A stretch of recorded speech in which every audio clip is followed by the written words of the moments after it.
ये हमारा art and culture का सीरीज है नितिन सिंघानिया से, जिसमें हमने इंडस वैली सिविलाइजेशन को कंप्लीट कर लिया है। ये लेक्चर हमारा होगा मॉडर्न आर्ट एंड आर्किटेक्चर के बारे पे, ठीक है, बारे में। तो हम स्टार्ट करते हैं हमारे आज के चैप्टर को। मॉडर्न आर्ट एंड कल्चर जो है, modern art and culture initially जो था वो शुरू में नहीं था, लेकिन जैसे ही बुद्ध आए और उसके बाद Buddhist school of architecture start हुआ, उसके बाद से मॉडर्न आर्ट एंड कल्चर जो है वो काफ़ी इंक्रीज होना स्टार्ट कर दिया।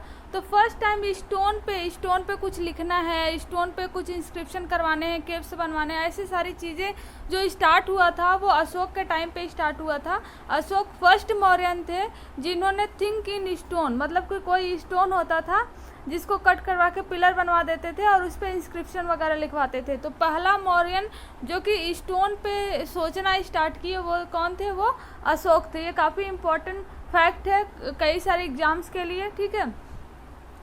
तो जो मॉडर्न टाइम पे जो आर्ट एंड कल्चर हुआ करते थे, तो वो ऐसा नहीं था कि टोटली इंडिजिनस थे। मतलब इंडिजिनस तो काफ़ी थे कि अपना लोगों का शेप होता था, डेकोरेटिव फॉर्म्स होते हुआ करते थे, लेकिन बहुत ज़्यादा ग्रीक, पर्शियन और इजिप्टियन जो कल्चर है उनका भी इन्फ्लुएंस देखने को मिला था मॉडर्न आर्ट एंड कल्चर के टाइम पे, ठीक है। तो जो चाइनीज़ ट्रेवलर फाहेन आए थे, ये काफ़ी इम्पोर्टेंट है, ये बहुत ही इम्पोर्टेंट और कई बार एग्जाम में पूछा गया हुआ है फाहेन और मेगास्थनीज के बारे में। जो चाइनीज़ ट्रेवलर आए थे तो उन्होंने अशोका के पैलेस को बोले कि उनके पैलेस जो है एक स्पिरिट से भरा हुआ था, मतलब Ashoka palace was made by the spirit, ठीक है। और वही जब मेगास्थनीज आए थे तो उन्होंने मेगास्थनीज एक मतलब कि ग्रीक एम्बेसडर थे सेल्यूकस निकेटर के, और उन्होंने बोला कि जो मौर्यन कोर्ट था, जो मतलब कि चंद्रगुप्त मौर्य बेसिकली वो एक एक्सीलेंट आर्किटेक्चरल अचीवमेंट था वहाँ पे। तो ये काफ़ी दो जो फाहेन और मेगास्थनीज आए थे, तो ये दोनों याद रहे कि ये मॉडर्न टाइम पे आए थे और किसके टाइम पीरियड में आए थे। ये कई बार एग्जाम में पूछा जा चुका है। मॉडर्न आर्किटेक्चर को दो कैटेगरी में डिवाइड किया हुआ है, मतलब कि बेस्ड ऑन कौन बनाता था उसको, क्या शेप होते थे, कितने बड़े होते थे, उसके बेस पे इसको दो पार्ट में डिवाइड किए हुए हैं। पहला है कोर्ट आर्किटेक्चर। तो कोर्ट आर्किटेक्चर वो आर्किटेक्चर हुआ करते थे जो कि राजाओं के द्वारा बनाए जाते थे, जो काफ़ी महंगे होते थे, बड़े होते थे, जैसे पिलर्स हो गया, स्तूप्स हो गया। तो ये सारी चीज़ें तो छोटे आदमी, आम आदमी तो बना नहीं सकते थे, तो इनको कोर्ट आर्किटेक्चर बोलते हैं। और सेकंड जो पॉपुलर आर्किटेक्चर था, जो कॉमन मैन के द्वारा बनाए हुए जाते थे, जो छोटे छोटे आर्किटेक्चर होते थे, डेकोरेटिव के लिए होते थे, जैसे कि स्कल्पचर हो गया कोई, या केव्स एंड पोट्री हो गई, तो ये सारे कॉमन मैन के द्वारा बनाया जाता था, इसको पॉपुलर आर्किटेक्चर बोलते थे। तो सीधे एग्जाम में लिख सकते हैं कि दो तरीके के कोर्ट आर्किटेक्चर होते हैं, दो तरीके के आर्किटेक्चर होते हैं मॉडर्न पीरियड के टाइम पे। एक कोर्ट होता है और दूसरा जो होता है वो पॉपुलर आर्किटेक्चर होता है। तो यहाँ पे हम पिलर से स्टार्ट करते हैं, जो पिलर्स का मिला हुआ एडिक्ट वगैरह। तो पिलर्स मोनोलिथिक होते थे, अशोकन पिलर्स, ठीक है। मोनोलिथिक का क्या मतलब कि एक सिंगल कोई पत्थर है, ठीक है, उसी को चारों तरफ से कट करके पिलर्स बना देना, ठीक है। और पिलर्स बनाने के बाद टॉप पोर्शन पे बुल, लायन या फिर एलिफेंट के कुछ मूर्तियां बना दिया करते थे। जैसे यहाँ पे आप देख सकते हो कि लायंस का बना हुआ है, बुल्स का बना हुआ है, और ये पिलर्स के ऊपर बना हुआ है। तो ये काफ़ी प्रचलित था मौर्यन के टाइम पे, और विशेष खासकर अगर देखें तो जो अशोक थे उनके टाइम पे। तो बेस्ट एग्जाम्पल जो है वो सारनाथ का पिलर है, मतलब finest piece of the sculpture of the Ashokan period.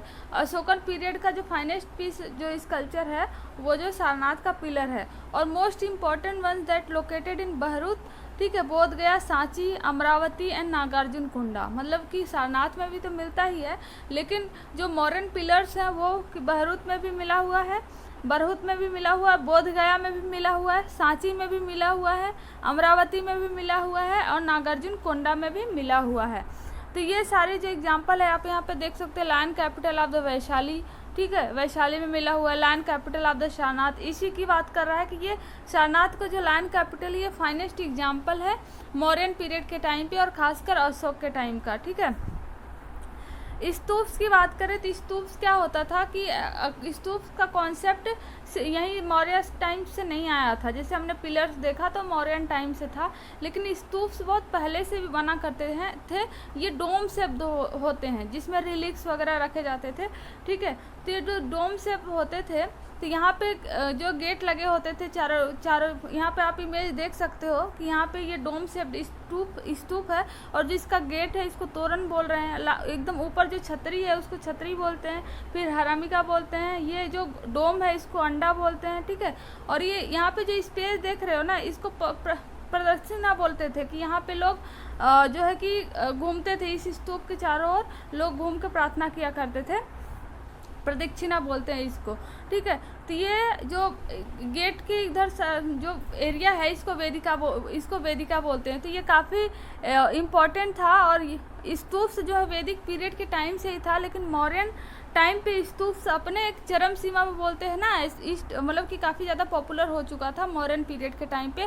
और बेसिकली ये बोला जाता है कि अशोक ने लगभग 84,000 स्तूप अपने टाइम पे, अपने रीन पे उन्होंने बनवाए थे, लेकिन इसका कोई एविडेंस नहीं मिला हुआ है 84,000 का। लोग बोलते हैं कि ये काफ़ी डैमेज हो चुका है। अगर स्तूप से देखें तो बेस्ट एग्जांपल है सांची का स्तूप। सांची का स्तूप जो है कि यहाँ hemispherical in shape, low base इसका एरिया है। ये कई बार एग्जाम में पूछा गया है सांची का स्तूप, तो ये मौर्यन पीरियड के टाइम का है, याद रहे ये स्तूप वगैरह, ठीक है। उसके बाद आता है अमरावती स्तूप। अमरावती स्तूप जो बिल्ड हुआ था वो 2nd से 1st सेंचुरी BC के आसपास में बिल्ड हुआ था, ठीक है। इनिशियली क्या था कि हीनयान ऋण हुआ करता था, लेकिन बाद में जब हीनयान से लोग महायान में कन्वर्ट होने लगे, डिवाइड हो गए हीनयान और महायान, तो ये महायान में कन्वर्ट हो गया। गंधार स्तूप जो है, और जो ये सांची और बहरूद के बाद गंधार में भी स्तूप काफ़ी डेवलप हुए, और बेस इसका जो डोम से हेमिस्फीयर डोम, मतलब सारी चीज़ें सेम हुआ करती थी, ठीक है। तो जो महाचैत्य नागार्जुन कुंडा है जो base in the form of the Swastika, ठीक है। तो मतलब इसका यही कहना है कि यहाँ पे बस एग्जाम्पल आप याद रखो कि कहाँ गंधार में स्तूप मिला हुआ है, अमरावती में बाद में बना था, उसके पहले बरहुत, और जो सांची का स्तूप जो है वो बन चुका हुआ था। तो इस तरीके से ये कहाँ पे स्तूप मिले हुए हैं मॉडर्न पीरियड के टाइम पे, वो प्लेस काफ़ी याद रखने के लिए ज़रूरी है, क्योंकि ताकि मेंस में ऐड कर सको, और पीटी में भी डायरेक्टली इनडायरेक्टली क्वेश्चन यहाँ पे बन जाते हैं। पॉटरी की बात करें इस टाइम पे, मॉडर्न टाइम पे, तो नॉर्दर्न ब्लैक पॉलिश्ड वेयर मिला करते थे। अगर ये एग्जांपल दे दे और पूछ दे किस टाइम पे मिलते थे, याद रहे ये मॉडर्न टाइम के हैं। इसमें जो पॉटरी हुआ करती थी वेल पॉलिश्ड ब्लैक कलर की हुआ करती थी, और ये माना जाता है ये ब्लैक पॉलिश्ड जो थी ये पॉटरी जो हायर क्लास लोग थे वो इसको यूज़ करते थे। काफ़ी ये ज़्यादा महंगी वगैरह हुआ करता था, और लार्जली ये डिशेस और स्मॉल बाउल्स के फॉर्म में हुआ करते थे, सर्व करने के लिए मतलब इसको यूज़ करते थे।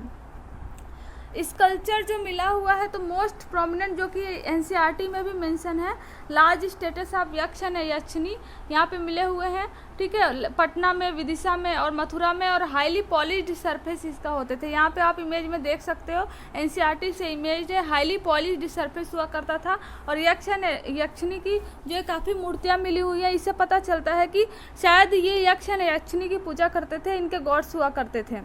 तो ये हमारे टोटल मौर्यन टाइम के आर्ट एंड कल्चर का सीरीज था, ठीक है। नेक्स्ट हमारा post Mauryan art and culture पे होगा। Post Mauryan art and culture जो है काफ़ी इंपॉर्टेंट है यूपीएससी के लिए, क्योंकि ये जो है यहाँ पे मॉडर्न आर्किटेक्चर जो है वो अपने क्लाइमेक्स पे थे इस पीरियड में, तो इसका हम अलग से लेक्चर में इसको कंप्लीट करेंगे।